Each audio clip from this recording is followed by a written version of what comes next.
Hi everybody, I'm Bree the Plant Lady along with Mr. Reginald, and today I am checking in with a long overdue weekly garden tour. It is the middle of August. I need time to slow down. I have started traveling again, which is why I am behind on my YouTube videos, but I definitely want to give you an update to show you how the garden has progressed over the last 2 weeks. It is officially swallowtail season. I can't wait to show you some videos of what this Phlox paniculata bright eyes looks like when it's completely covered in swallowtail butterflies. So let's go on a garden stroll. So it's still early in the day and there's only a few swallowtails out right now, but by mid-afternoon you can barely even see this plant because there will be so many swallowtails gathering nectar from this amazing native phlox. Now, yes, this is a nativar. This is a variety that was selected and cultivated and asexually produced and sold through the nursery trade. Guess what? It still provides an essential service for a native insect. So, just not going to get into the purist native movement because that's not what my aim is as a home gardener. But I don't want anybody to dismiss the value of just a really good quality plant that provides an important service for the insects and pollinators that visit your garden on a regular basis. So across the way, first thing I saw this morning when I came out to drink coffee was hummingbird on this Cufia cyanea, which has overwintered now for several years, I think primarily because of the bottle wall. So people always ask, why do I put so many bottles in the garden? First of all, we entertain a lot. This is my, 11th year in this garden. My area doesn't recycle. You know, that sucks, but it's real. So at least I'm recycling the bottles that get used. And they also create a microclimate. So in the winter, which is when this is particularly useful, the air inside the bottles heats up from solarization, from the sun shining through. And then that air actually keeps the soil temperature significantly warmer, usually 4 to 5 degrees warmer. So it creates a microclimate so that plants that wouldn't ordinarily be totally hardy will successfully overwinter. I recommend doing bottle walls in areas where you're not necessarily mowing or weed eating right against. This one, we haven't really lost any bottles, but most of my bottle walls are sort of tucked into beds, and it allows me to also raise the grade because I have really wet soil in the winter, so growing above grade helps with drainage. So we'll continue the tour into the fire pit area. We've got Reginald and Ava Grace as our tour guides today. And of course the mangaves just look so awesome. I love this spot so much. I love the bananas with the mangaves and the bright coleus and the beautiful peppers that are just completely full of fruit. You know, it's been a really good pepper year for me. Tomatoes, not so much, but peppers and eggplants, awesome year, which is fantastic. Of course, the figs have grown like crazy, and there's a lot of figs this year. So this might be the first year where I'm not complaining about the figs, provided they actually do ripen, because a lot of times they just get at this stage for me and then they just stop. And I love to eat figs, and I've devoted, you know, this entire wall to them, and in 11 years I've never really had a meaningful harvest. So I'm hoping this year is the year that I get to change that narrative. And just some cat games for you. Reginald is adjusting well to the family. He's wild and crazy. I think he's probably 17 weeks now. And he is sweet as can be. And I think he's going to be enormous because he has really big paws. Let me see those paws. He says no.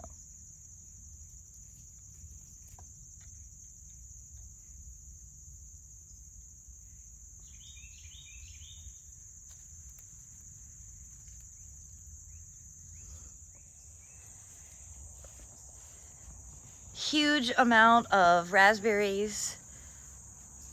I will be harvesting a bunch. I just eat these instantly. I don't try to preserve raspberries. Also really happy to see Evita blooming. This used to be Zinnia. I'll look it up. I have a hard time when the genera names change to remember the new names. But this is a really great gesneriid. Totally perennial here in Zone 7. Great ground cover. You know, it goes completely dormant and underground in the winter. So in the winter, I actually overseed this with, you know, kale or arugula or Swiss chard, or I think last year I even grew broccoli on top of it. But then in the summer season, this just emerges out of the ground. It'll bloom now until frost. And this is another plant that hummingbirds love. So we round the corner, I've got hummingbirds buzzing over my head. And this area with the 100-gallon root pouches, everything's doing really well here. I did have one tomato succumb to blight, but I cut it out. And the peppers this year are just awesome. You know, lots and lots of fruit set. Not the best tomato year for me, but you know, like I've said before, I'm not throwing the tomato tasting. So honestly, when those tomatoes die, it doesn't matter. It's a huge relief. Finally, that Asian squash is growing over the greenhouse. I really thought that it would grow a lot faster. I thought the whole greenhouse would be covered. I have years in the past where I grew pumpkins and the entire greenhouse was totally covered, and there were pumpkins, you know, hanging all over the shade cloth. The sweet potatoes, the Treasure Island sweet potatoes, are really finally starting to take off. Which is pretty typical since I got these planted late, but that won't matter because, you know, they won't get harvested until like after frost. So that's like sometime in November. But, you know, the goal was definitely to have solid ground cover so you don't see all that open space. And I'm relieved to see by mid-August it's finally starting to happen. It's just so nice to see butterflies floating all over. I have not spotted any monarchs yet, but I saw a ton of monarchs when I was in Pennsylvania 2 weeks ago. And the border here that the camp planted is rockin'. So tons of okra. I do hope we weren't too late, because I love eating okra and I have not harvested any yet. And that's my fault. Next year, I am going to make it so I can plant better in succession. I'm not going to have everything planted at once. Now, I do see that deer have come through. I'm assuming it's deer. It may be rabbits. But they are eating all the sweet potato foliage in this bed. So I will go ahead and treat those today with some repellent. They're also eating the okra leaves. Look at that. See, they ate all the sweet potato foliage, but then they're also eating the okra and the buckwheat. Isn't that something? I've never noticed them to eat buckwheat before, but that is definitely buckwheat that's been nipped down. Interesting enough, like this okra here, which is next to lemon verbena, did not get touched. So, you know, a lot of times your planting strategy for deterring animals really is just as simple as pairing them with other plants that are high fragrance. You know, herbs, things like rosemary. I can't grow lavender to save my life because it's too hot and humid here, but sage, thyme, you know, any sort of really fragrant herb. I'm also really pleased to see this. I think this is safflower that was sown, really starting to grow out well. And cosmos are coming. Again, tons of okra, lots of buckwheat. Some zinnias are coming. But yeah, I don't think the kitties are deterring the deer as well as I'd like them to. Look at this. I'm sure this is deer because rabbits don't really get that high. But they ate all the tips off of the okra here. So I guess between planting late and animal browse, I may not have a great okra year, which is sad. But lessons learned. I'm gonna be a little bit more strategic to not have all of the beds planted as late as they were this year. Part of that was because I was sick with COVID. Now this side property border is looking great. Of course, you know, everything looks better with butterflies, right? and a cute kitten. And these are the self-sown zinnias from last year. And of course the castor beans are getting some size. Now you might remember middle of July, Savannah and I completely cleaned this bed out and then re-sowed it. And there's a lot of good stuff that we sowed germinating. That's the black seeded sesame right here. But then a million more castor beans germinated. So beware, if you're growing castor beans, be really conscientious to maybe not let so many seeds touch the ground, because I mean there's kind of an endless seed bank, and I don't really want this to be exclusively castor bean. But definitely the black seeded sesame is the dominant plant in here, which is great. It's a great plant. It's a great seed to cook with. It's also just a really beautiful flower. I can't wait to show you the white seeded sesame that's growing out front. So out here in the front foundation, the sunflower border, all my sunflower dreams are coming true. Also, everything looks better with a Carolina blue sky behind it, which is what we have today. It's warm, but it's not humid, and wow, what a difference that makes. But what I really want to show you is all of the sesame that's in bloom. So, you know, I was really heavy-handed with the sesame seed out here. Intentionally, I wanted it to fill in the open space, and I know from experience that it'll grow really tall when it's in, you know, well-enriched soil, which is my entire garden here is really enriched because of all the soil cube that I've been using over the years. And now you can see the sesame is starting to flower. And you see how I often say, like, it looks like a foxglove that blooms all summer, because, you know, it's got that sort of trumpet shaped bloom, and it'll continue to flower and grow all the way until frost.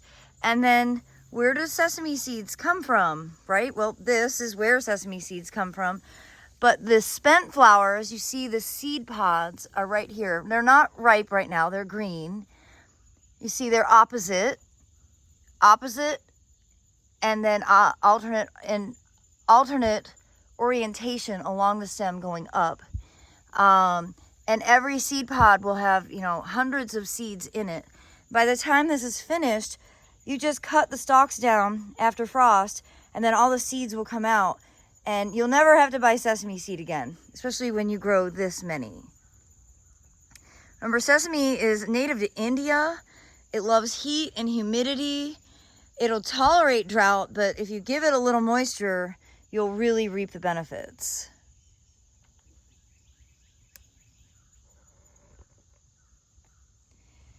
Now the buckwheat has really done its job, and I've had to do quite a bit of cutback on it. So up here, this is not deer eating the buckwheat. This is me having to trim it back, because when we've been getting heavy rains, it just flops all over the sidewalk. I did not anticipate it getting this tall, but again, I think that's a direct reflection of how, you know, rich and healthy the soil is. Now, this is the buckwheat that we sowed in the middle of June, so it's 2 months old. You know, it's been flowering for a month, and you can see it's starting to go to seed. And that's great, because I would like for it to self-sow. I'm also going to collect some so I can plant in other areas. So the one thing I love about buckwheat is it is an instant gratifier. It germinates in just a few days, and honestly, it is 30 days from seeding to flowering. So if you need some instant gratification in your garden, invest in some buckwheat seeds. All right, the transformation of the wave from being a barley border to a pumpkin patch is starting to be realized. You see the Seminole pumpkin is starting to vine really efficiently. And, you know, I know I've said this in past tours, like I sowed quite a few seeds. I didn't need every seed to grow out well, just need a few. And it's starting to happen. And I know by the end of October, this will be nothing but Seminole pumpkin foliage, which this is not powdery mildew. Seminole pumpkin is actually resistant to squash vine borer and powdery mildew. This mottling of the leaf is its natural coloration. And of course the pumpkins are delicious. I still have 3 from last year's harvest, and I eat them basically all year round. So it doesn't look like it yet, but I have faith that actually in time for the fall open garden, which is Saturday, September 24th, from noon to 4 p.m., this border will be an official pumpkin patch. And I think that it'll be a really great place for people to be able to pose for pictures with the garden in their background. Okay, first of all, the kitten's being cute. He's chewing on Lespedeza. And this border is starting to get more colorful. Of course, this Lespedeza little volcano might not be in bloom for the open garden. That usually is, I think, more October, but maybe if we're lucky. There's been tons of pollinator activity out here, particularly because of the phlox. And again, we've been getting some decent rain, so I don't really irrigate this bed with any regularity. This is definitely the season, though, that it comes to life, and you know, hopefully all the neighbors that drive past get a little joy from seeing this border. So as we look here, yes, Reginald is obviously the star of today's tour. You see the carrots are growing really well. You know, I remember back in June, I contemplated mowing this down and then realized that I had a really great, you know, carrot ground cover. One of the reasons that I like to grow carrots, not only to eat, but to support swallowtail caterpillars. And there's a whole bunch. I mean, with the huge population of swallowtail butterflies that I have right now, it's really important that I have lots of sources for their larval stage, the caterpillar. And this carrot patch is totally full of swallowtail caterpillars.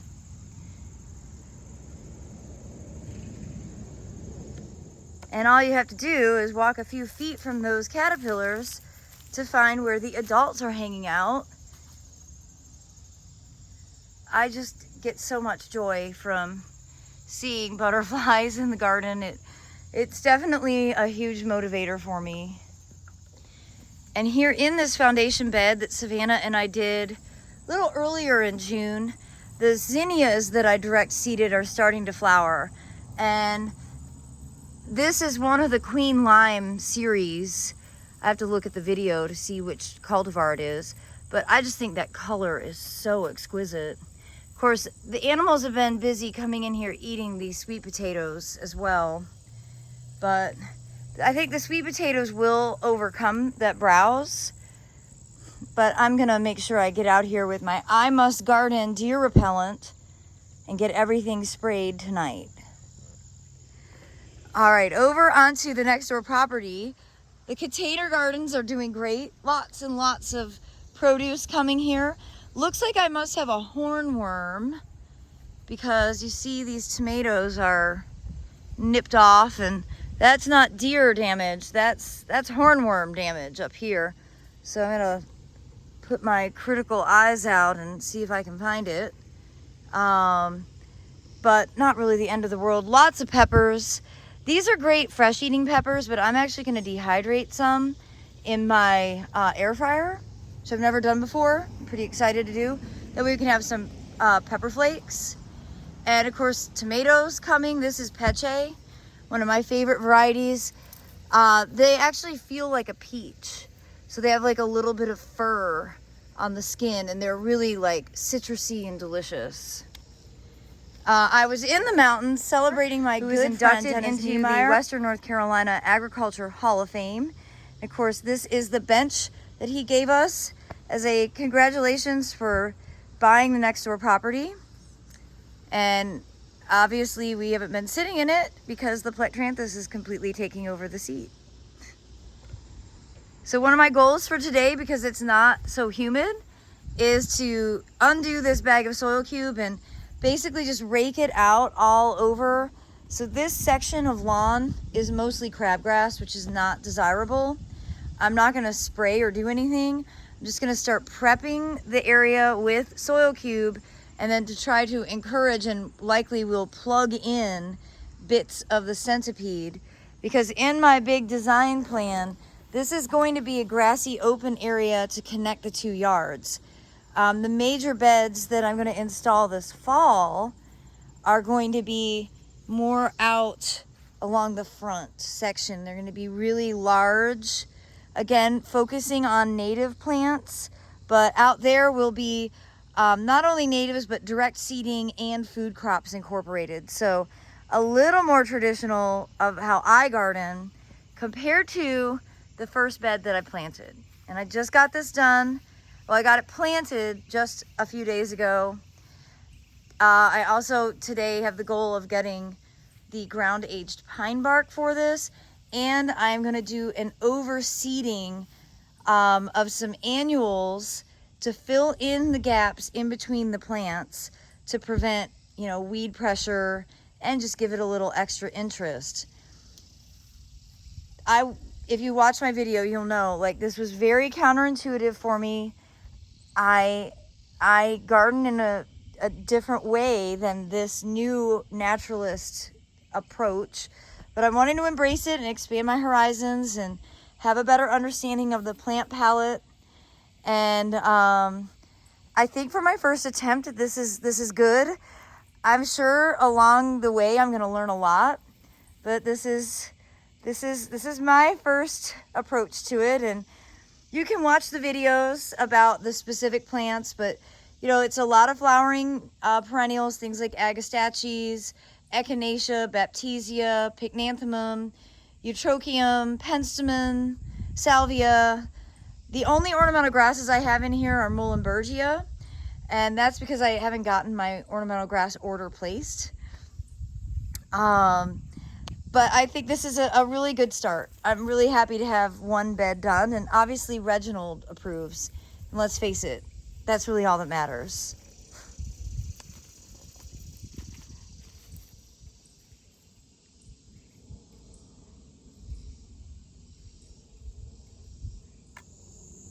Well, I hope you've enjoyed this overdue weekly garden tour. I look forward to sharing more updates next week as the garden continues to evolve. And I do hope that you will mark your calendars and plan to attend the Fall Open Garden, free, open to the public, no reservations, on Saturday, September 24th from noon to 4 p.m. And I'll leave you with this note as the beautiful swallowtails are coming out in full force to enjoy the pollen and nectar of Phlox paniculata bright eyes. Have a great week, everybody.